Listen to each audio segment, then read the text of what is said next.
les chiens, une vie de chien. Lien entre Comey, Hillary, Poutine, Soros. Tous les autres. Pour 2 chefs d'accusation. Desquels le ministère de la Justice des États-Unis a commencé, disons, à travailler, à accuser. On peut obtenir des informations sur James Comey. 5 ans pour chacun, pour chaque crime. Beaucoup de choses, si ce n'est tout, dépendent du juge et de la sélection du jury. Et j'ai pour vous une nouvelle choquante. Mais avant de commencer, messieurs, pour nos sponsors, ceux qui se sont abonnés pour 4 $ par mois ou plus pour soutenir la chaîne, nous lançons une réunion hebdomadaire, des réunions hebdomadaires chaque jeudi. 10 heures du matin à Los Angeles, mais c'est quelque part, c'est 13 heures à New York, midi à Chicago, 20 heures en Ukraine et en Israël. Mais s'il vous plaît, faites attention au changement. Au passage de l'heure d'été à l'heure d'hiver, parce que l'heure ne change pas toujours de la même façon, pas toujours pour ainsi dire en même temps. Et donc, peut-être que moi, mais en tout cas pour l'instant, c'est comme je l'ai dit. L'émission sera, quelque chose comme un résumé de la semaine, un bref aperçu des points principaux, puis vos questions et réponses, vos remarques, vos suggestions. Comme je l'ai dit, et pour participer, il faut être sponsor. Il faut devenir sponsor. Donc, Comey et tous les autres, ou tout le reste de la bande, qui comprend, de notre point de vue, les Clinton, les Soros, les Barack Obama et d'autres comme Brennan, Schiff et Laetitia James. Bienvenue dans Expliquer l'Amérique avec Kyle Becker. James Comey sera-t-il tenu responsable? C'est la question qui préoccupe les partisans de MAGA, après que l'ancien directeur du FBI a été inculpé par un grand jury jeudi. Il est accusé de faux témoignages et d'entrave à la justice. Potentiellement 5 ans de prison. Mais tout dépendra de qui sera le juge dans cette affaire, qui sera dans le jury. Et nous allons analyser cela parce que c'est absolument choquant à voir. Alors, combien de cas allons-nous voir où les responsables de Biden, les responsables d'Obama ne reçoivent qu'une légère sanction et ne sont pas vraiment tenus pour responsables? Il semble que ce soit notre biais systémique dans le système judiciaire et c'est vraiment devenu excessif. Quand James Comey a été inculpé jeudi par un grand jury, un espoir est né. J'espère, comme beaucoup d'entre vous, que Comey c'est le premier signe annonciateur, ou du moins le premier corbeau, pour être plus précis. Et d'autres suivront après lui. Donc, le juge qui a reçu cette affaire, et chez nous le système fonctionne ainsi. On dépose au tribunal de district, et là, comme on dit, boum, à qui ça tombe? Le suivant, le suivant, le suivant, et ainsi de suite. Le juge chargé de cette affaire a été nommé par Biden. Donc cela veut dire, pour ainsi dire, qu'il est un libéral progressiste. Ou un progressiste libéral, Dieu seul sait. Ou alors tout simplement un socialiste. Mais il sait que tout le pays va suivre son travail de près. Parce que tous les regards seront braqués sur cette affaire, et s'il veut discréditer le tribunal à l'aide de fausses requêtes et d'actions comme présenter ou refuser des éléments comme preuves, alors qu'il s'agit de preuves évidentes et flagrantes contre Comey et d'autres, disons, manipulations judiciaires, il va simplement salir tout le système judiciaire. Mais, comme nous le savons avec les démocrates et leurs nominations judiciaires, ils ne sont pas au-dessus de ça. Combien de fois cette année avons-nous déjà vu des juges activistes qui piétinent notre système judiciaire? Todd Carley, l'ancien directeur du FBI, James Comey, est accusé de 2 chefs d'inculpation, y compris de faux témoignages et d'entrave à la tenue d'une audience. Du Congrès, les 2 infractions présumées sont liées au témoignage de Comey lors des audiences devant la commission judiciaire du Sénat en 2020. Celle-ci était axée sur l'enquête concernant les liens entre la Russie et la campagne présidentielle de Donald Trump en 2016.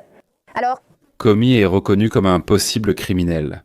Son affaire, c'est ce dont je vous parlais. Le grand jury a autorisé son renvoi devant le tribunal. Aux alentours du 30 septembre 2020, James Comey a sciemment fait et reconnu des déclarations matériellement fausses, fictives et frauduleuses dans une affaire relevant de la juridiction de la branche législative du gouvernement des États-Unis, en déclarant faussement à un sénateur américain lors d'une audition devant la commission judiciaire du Sénat que lui, James Comey, n'avait autorisé personne au sein du FBI à être une source anonyme pour des reportages concernant l'enquête du FBI sur la première personne. Cela aurait été une fuite. Dire à Andrew McCabe d'en faire une, dire à son ami, le professeur de Columbia Daniel Richman, de transmettre une fuite au New York Times. Voilà tout. Hier, nous vous avons montré cet extrait et aujourd'hui, nous allons tout revoir. Deuxième point, le 30 septembre 2020, ou vers cette date, dans le district Est de Virginie, l'accusé James B. Comey a tenté de corrompre, d'entraver et d'empêcher l'exercice de l'autorité lors d'une enquête devant la commission judiciaire du Sénat. Jetez la clé. Ici, vous voyez les violations de l'article, 5 ans de prison pour chaque chef. James Comey, il risque 10 ans de prison, comme l'a dit Mike Davey. Dites que nous l'avons. Le tweet de Davey. Pauvre Aide. Tant de nouvelles de dernière minute. Comme l'a dit Mike Davis. Tu ne comprends pas, James, ce n'est que ta première accusation. Ce n'est pas la seule accusation. C'est juste la première. C'est un mème des Simpsons. C'est le pire jour de ma vie. Le pire jour de ta vie jusqu'à présent. Allez, James, on a encore quelque chose pour toi, mon pote. Ne t'inquiète pas. Ce n'est que ta première accusation. Le témoignage clé contre James Comey viendra de sa propre bénédiction. L'une des personnes en qui il avait confiance et avec qui il dirigeait le FBI sera un témoin clé affirmant que non, il m'a autorisé à divulguer des informations, contrairement à ce qu'il a témoigné devant le Congrès. Ce sera difficile pour James Comey. C'est McKay. Se défendre. Je veux juste battre en retraite. Oui, ça pourrait être McKay, Daniel Ritchie ou James Baker. Je surveille James Baker. Vous vous souvenez des documents présentés dans votre émission récemment? Tous les trois sont prêts à témoigner qu'ils ont été autorisés à divulguer des informations. Nous saurons qui sera la personne numéro 3 avec l'acte d'accusation, mais je miserai sur James Baker selon ce que je sais. Ensuite, c'est simplement l'ampleur de ce qui s'est passé aujourd'hui. Il y a 50 ans cette année, un procureur général a été condamné pour la première fois de l'histoire pour un crime. Ce soir, pour la première fois dans l'histoire, un directeur du FBI est accusé de crime. Et les deux hommes font face aux mêmes accusations. Faux témoignages et obstruction à la justice. C'est un moment extraordinaire. Un moment grave lorsqu'un directeur du FBI est accusé à un tel niveau. Solomon a dit que c'était un moment remarquable. Bien sûr, en disant que le fait d'appartenir à une caste ne te sauvera pas. Mais d'un autre côté, quel moment sombre dans l'histoire de l'Amérique. Que le chef du principal service de renseignement intérieur des États-Unis et de nombreux de ses subordonnés enfreignaient facilement les lois et les principes de ce pays. Qu'ils étaient censés protéger ce pays, pas le président ni un parti. Ils ont prêté serment, ils ont signé. Ils étaient obligés de le faire. Travailler pour nous, ils ont travaillé contre nous. Le chef du service juridique de Fox, Greg Jared. D'ailleurs, je l'écoutais souvent à une époque. Il décrit la situation avec élégance et précision. Auteur de plusieurs livres, il est très connu. Écoutez-le. Il devrait se considérer chanceux que beaucoup de ces crimes présumés, et on pourrait en remplir un annuaire téléphonique, ne soient pas poursuivis en raison de la prescription. Comme Richard Nixon, une dissimulation finit toujours par vous perdre, mentir au Congrès. Entraver son enquête, ce que Comey a fait encore et encore, jusqu'en 2020, ce qui relève du délai de prescription de 5 ans. Il était connu à Washington comme une source exceptionnelle de fuite. Il faisait cela pour améliorer son image, gonfler son ego, mais surtout pour entacher la réputation de Donald Trump qu'il méprisait. Il autorisait d'autres, comme Andrew McCabe et James Baker, à divulguer des informations confidentielles aux médias. Parfois, Comey agissait via un tiers, notamment en volant des documents du FBI après son renvoi, puis en les transmettant secrètement à son ami Daniel Richman, qui les a remis à un journaliste. Mais les démentis de Comey sont enregistrés en vidéo. Vous en avez déjà montré certains, et les procureurs, comme le souligne John, ont effectivement des témoins qui ont déjà témoigné. Donc, c'est une affaire très spécifique. Vous savez, je n'ai pas pu m'empêcher de rire en voyant Comey se précipiter devant la caméra ce soir pour proclamer son esprit de sacrifice, tout en se présentant comme le plus grand héros de l'Amérique. Il se considère comme intrépide face à un tyran. Typique de Comey, vaniteux, suffisant, moralisateur. La dissonance est frappante. C'est l'homme qui a causé le plus de tort au FBI, à notre système judiciaire et à la présidence, plus que quiconque auparavant. Donc sa défense sera « Oh mon Dieu, vous savez, je suis une victime de persécution politique et de guerre juridique. » Personne ne devrait manquer l'ironie, Sean. Je me demande aussi que pense David Hanson de Comey, du tribunal et de toute cette affaire. James Comey a été accusé par le ministère de la Justice sous Trump. J'aimerais faire quelque chose de différent, à savoir 2 courtes vidéos où nous pourrions discuter séparément des aspects juridiques et moraux. Rappelez-vous, Comey dirigeait le FBI lors de son intervention dans l'élection de 2016.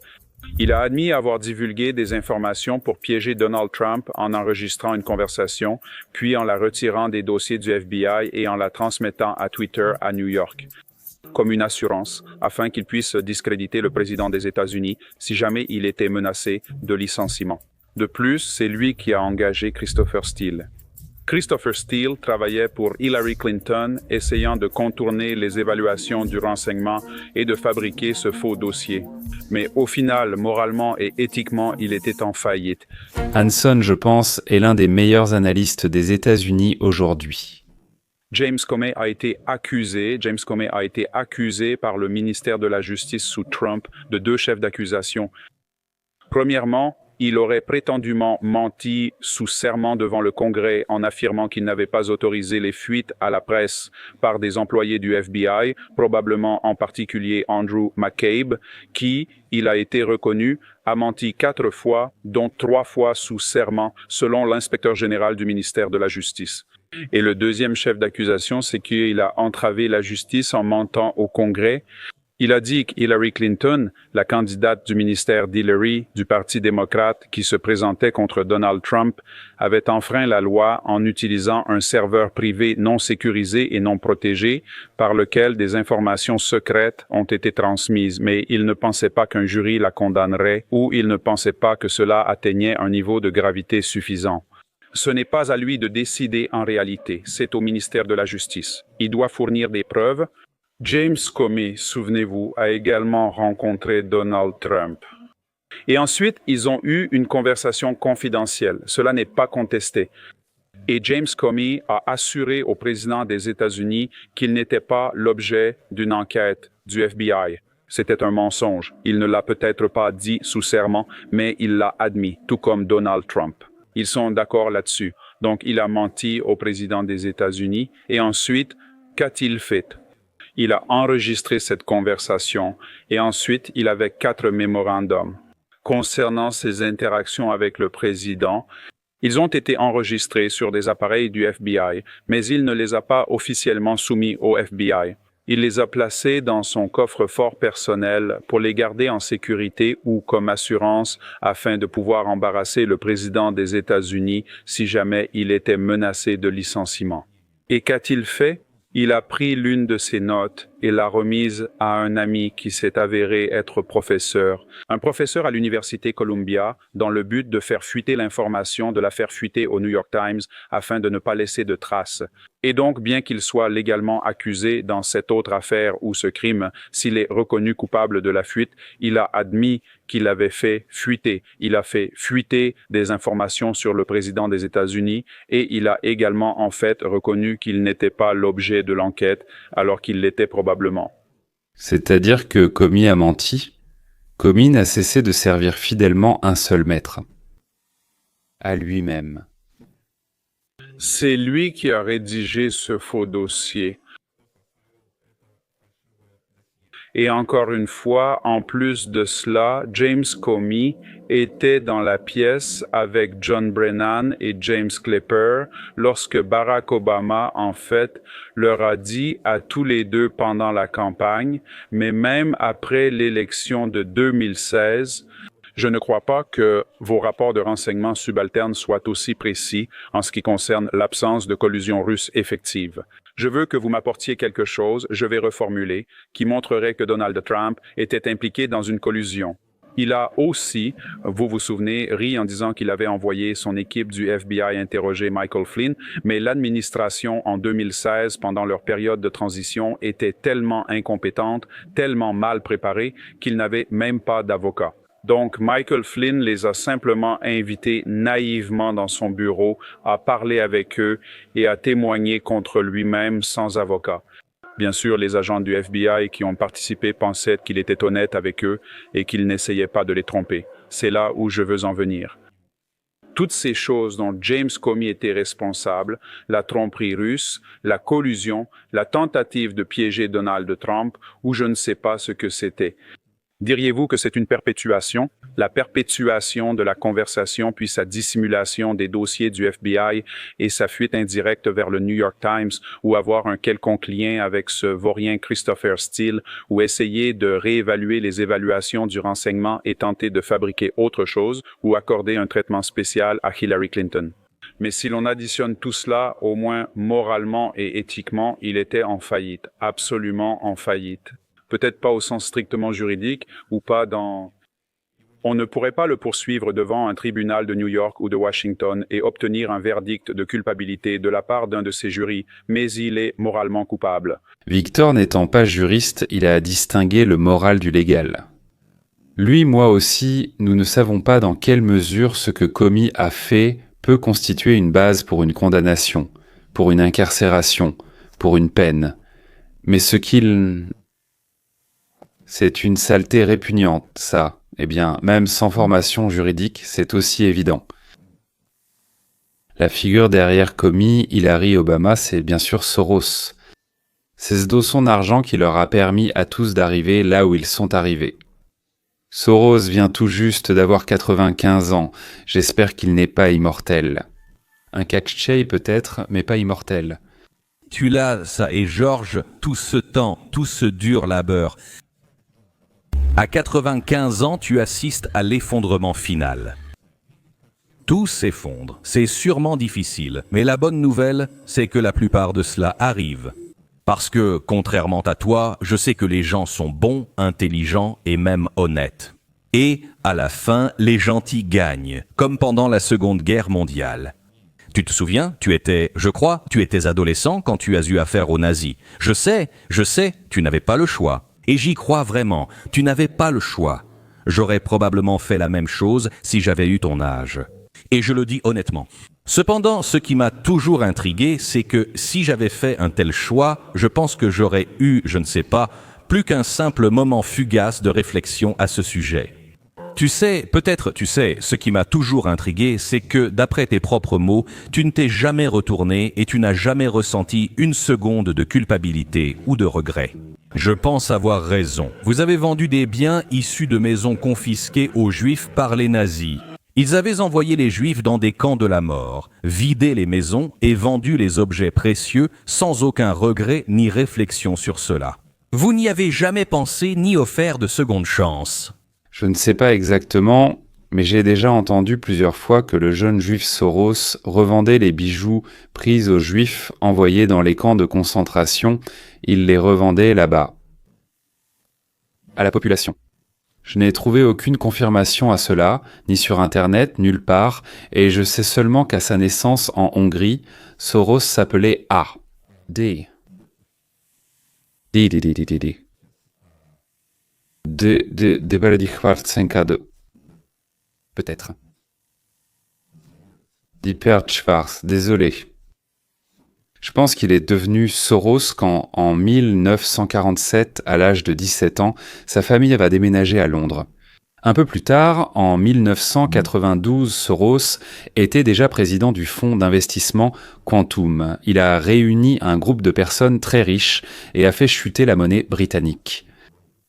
Soros a gagné 1 milliard de livres sterling grâce à cela et a reçu le surnom de l'homme qui a fait sauter la Banque d'Angleterre. Fort de son expérience, Soros a organisé en 1998 la crise financière asiatique. Et avant cela, en 1994, il a, selon moi, provoqué la dévaluation du peso au Mexique.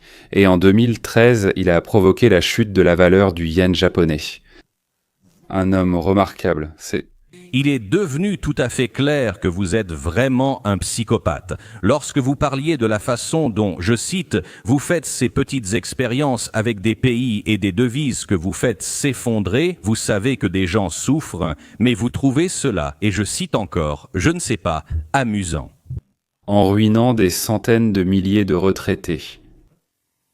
Ayant causé l'appauvrissement de millions de personnes à travers le monde, Soros a déclaré dans une interview à 60 minutes qu'il faisait cela parce que c'était amusant. C'est fun et amusant, a-t-il dit. Maintenant, je vous ai traité de type sinistre. Et si ce n'était pas pour l'étrange charme de votre fils Alex, je me serais demandé, et peut-être que vous aussi, s'il est vraiment votre fils, parce qu'il ne vous ressemble pas du tout. Bien sûr, il est sinistre, mais quel naïf il est, non?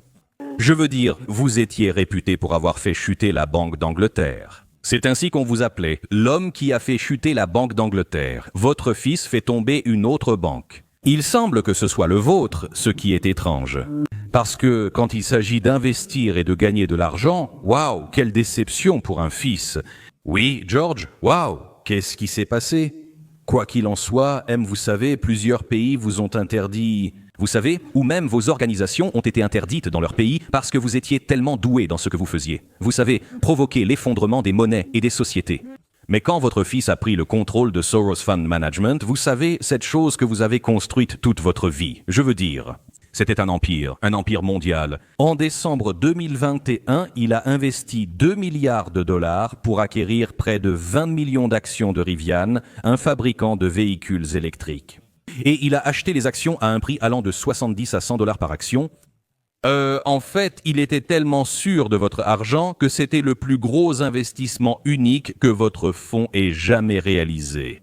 Et je ne veux pas pointer du doigt, mais vous savez, plus tard, ces actions se vendaient à 18 dollars et il semble que vous ayez perdu plus d'1 milliard de dollars. Bien sûr, Glenn Beck, le légendaire Glenn, prononce un discours à moitié en plaisantant et à moitié moqueur, adressé à Soros. Mais honnêtement, j'ai aussi été content d'apprendre que ce que papa Soros avait gagné sur les retraités anglais, son fils l'a perdu dans l'économie verte, à laquelle cet idiot a cru. Le fils y a cru. Ton fils peut-être, hein. Parce que toi, tu n'y aurais jamais cru de ta vie, n'est-ce pas? Parce que c'est une chose de dire, bon, tu vois, Obama, hein, oh, il va y avoir un terrible réchauffement, toutes les villes et les océans seront inondés, ne vous installez pas près du rivage. Dès qu'il a quitté la présidence, il a aussitôt acheté une maison au bord de l'eau pour 18 millions de dollars. Là, si l'eau monte d'1 centimètre, tout sera inondé. Voilà, comme on dit, parle, mais toi-même, tu y crois vraiment? Idiot. Voilà. Donc il criait « Nous sommes pour l'économie verte, nous sommes pour l'économie verte ». Eh bien, il a commencé à y investir, et pas pour faire semblant, pas juste là, 2 millions pour lui, ce n'est pas faire semblant, mais 2 milliards et pro-choice. Quel salaud quand même. En fait, avec les démarches qu'il entreprend concernant l'œuvre de toute votre vie. Waouh! Hedgefollow est un site web qui suit et classe les performances des hedge funds aux États-Unis. Actuellement, ils attribuent à Soros Fund Management, votre entreprise à laquelle vous avez consacré votre vie, une note de 1 sur 5 étoiles, ce qui en fait l'un des moins performants du pays. Idiot. On dit que les Américains et leur argent se séparent rapidement. Waouh, c'est ce qu'ils donnent. Et vous savez, une autre raison pour laquelle je doute qu'il soit votre fils, c'est que vous avez toujours été fier d'être un homme de l'ombre sur qui personne n'a jamais pu pointer du doigt. Vous voyez ce que je veux dire? Votre fils est si fier. La fierté? Il y a quelque chose qui suit la fierté. Je n'arrive pas à me souvenir de cette phrase. Il faudrait que je vérifie. Mais en tout cas, joyeux anniversaire, George. Ce gars-là, ton fils, prend des selfies avec certains des... Eh bien, honnêtement, ce sont parmi les plus grands ratés du domaine politique en ce moment, mais tu sais, l'influence réelle de tout ton travail, de toute une vie, semble diminuer rapidement. En fait, en juillet 2023, à la fondation Open Society, vous avez annoncé que vous alliez réduire de 40% votre personnel dans le monde entier. Waouh, qu'est-ce qui s'est passé là-bas? C'était horrifiant. Aïe, ça fait mal à entendre quand je le dis. C'était horrifiant. Vous avez stoppé les financements et changé votre modèle de fonctionnement. principalement parce que je pense vous étiez un peu à court d'argent, vous voyez ce que je veux dire. Le couronnement de votre Open Society Network, dirigé par Alex, a été l'adoption de la loi dite de réduction de l'inflation.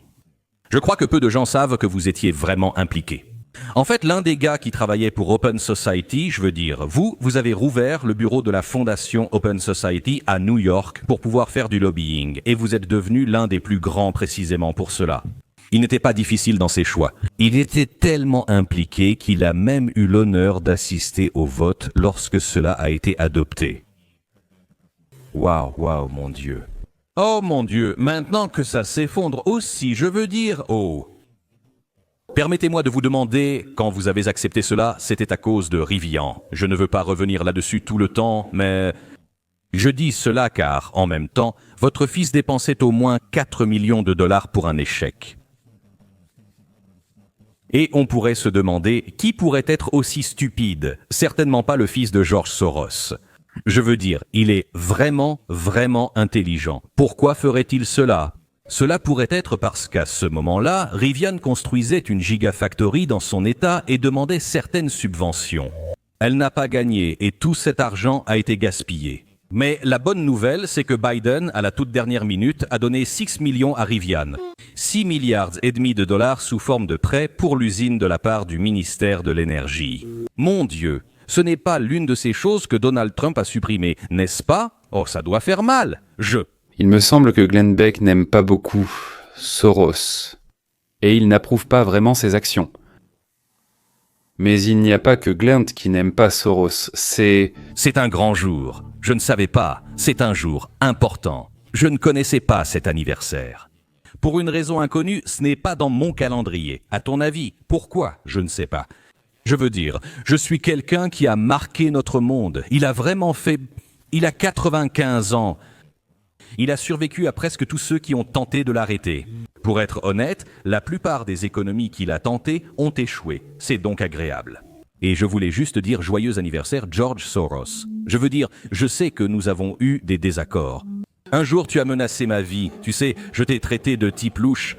Mais allez, laissons tout ça de côté. Tu as fait chuter plusieurs devises juste pour t'amuser. Vous avez financé suffisamment de mouvements politiques à travers le monde pour maintenir de petits pays en plein coup d'État depuis plus d'un siècle. Et vous avez transformé la philanthropie en un mot vraiment effrayant. Vous savez, vous êtes comme... Attendez, la fondation Soros est derrière tout ça, c'est intéressant. Vous coupez le souffle quand on parle de philanthropie, ce qui est agréable. Et d'une certaine manière, vous avez appris à accuser, de l'inflation à la désintégration de la société. Les gens qui soulignent votre implication dans notre monde en perpétuelle désintégration. Ou vous savez, si vous ne pouvez pas leur en attribuer la faute, alors c'est la météo, donc... Messieurs, vous vous demandez peut-être, pourquoi ai-je commencé à parler de la virgule, et après la virgule, je vous parle de Soros ? C'est très simple.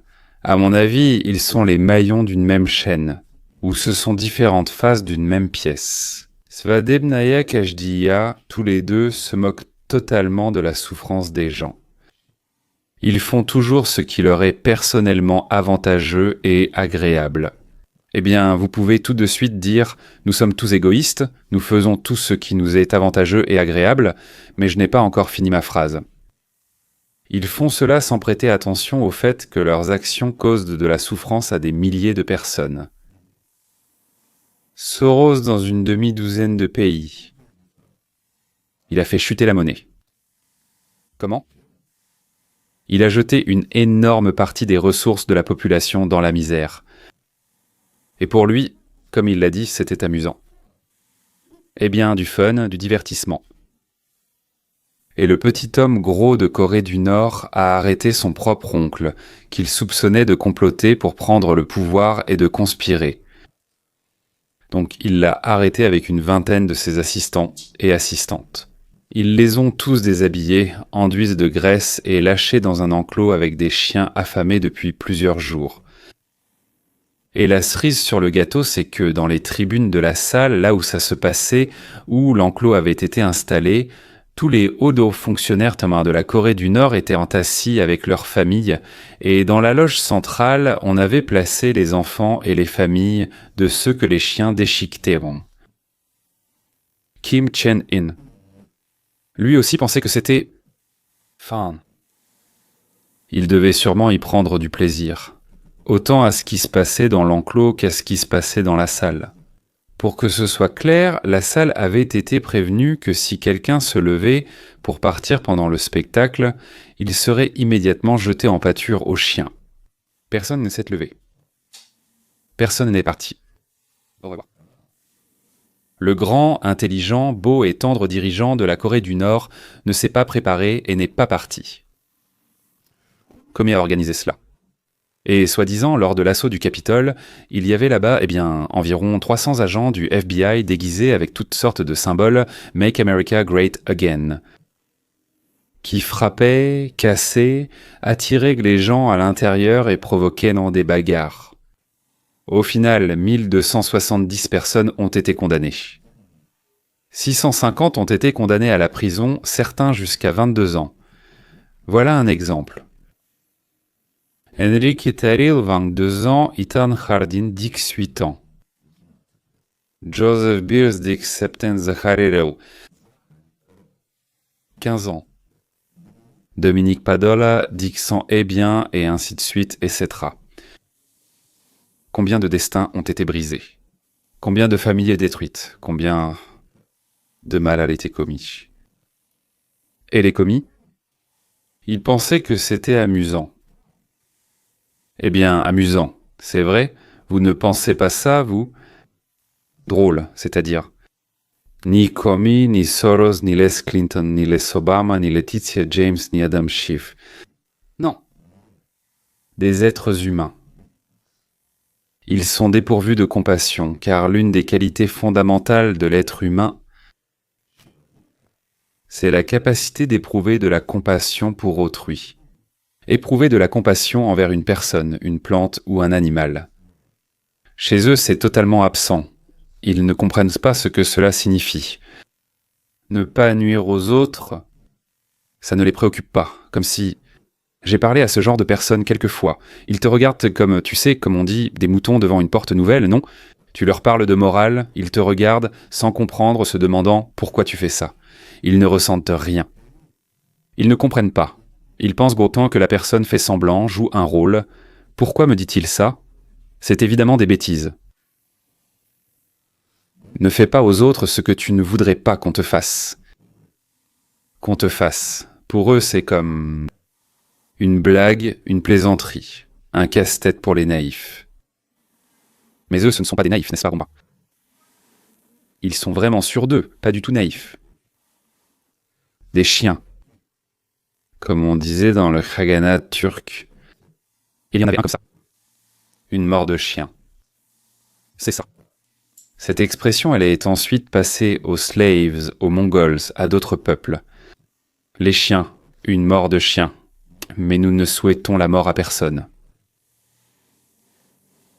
Ce n'est ni nous qui avons suspendu, ni à nous de couper. Alors transformons cela en un nouveau proverbe. Les chiens. Une vie de chien.